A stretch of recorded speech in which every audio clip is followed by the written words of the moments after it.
Philippe, c'est devenu mon ami, un petit peu mon petit frère. On n'a pas a priori beaucoup de points communs, mais je crois qu'on se rejoint vraiment sur l'essentiel, qui est pour moi le sport et la télévision, c'est-à-dire l'humour et la joie de vivre. J'ai souvent coutume de dire, mon Dieu, ce n'est que du sport. Après tout, il y a des choses plus graves dans la vie, je veux dire. Et Philippe, je crois à mon contact, ressent ça.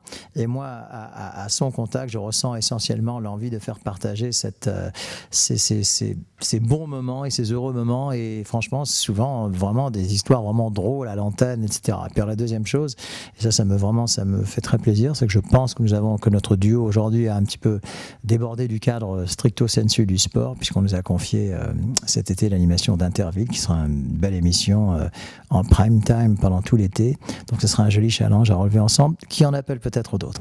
Avec Gérard Rolls à l'Olympia en septembre 2008 pour La télé qui chante. Alors là aussi, grand souvenir, parce que ce groupe qui du reste a beaucoup évolué depuis, qui désormais se produit à peu près 4-5 fois par an pour différentes œuvres caritatives, notamment 2 concerts la semaine dernière, c'est pour ça que c'est tout frais dans mon esprit.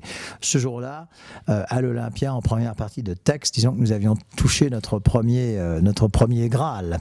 J'espère qu'il y en aura d'autres. Avec Antonio Banderas au quart de finale Moya-Nadal en juin 2007. Eh bien là, c'était un moment extraordinaire parce que, comme vous le dites, il y avait 3 Espagnols en lice, quoi. Et lui, c'est l'Hidalgo espagnol tel qu'on l'imagine. Puis je me suis dit, c'est quand même une grande star de Hollywood, il sortait de ce film Zorro, etc. Comment va-t-il? Eh bien, très bien, très sympa. Et ça conforte mon idée que j'ai toujours eue, qu'il était toujours plus facile d'aller directement vers les principaux intéressés que vers leur entourage. Et d'ailleurs, c'est amusant parce que j'ai eu l'occasion de rencontrer plus récemment son épouse Mélanie Griffiths dans un avion entre Los Angeles et Paris. Pareil, simple, gentil, voilà, c'est un couple que j'aime bien.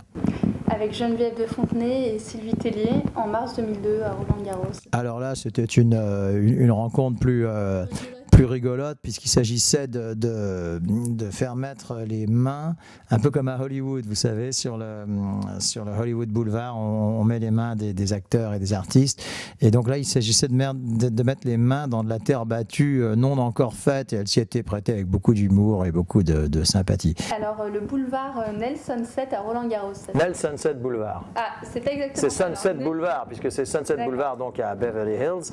Eh bien là, c'était un jeu de mots trouvé par mes confrères, je ne peux plus vous dire qui exactement, mais c'est vrai que ça dénote, on va dire, une certaine confraternité, et ça, j'y suis extrêmement attaché.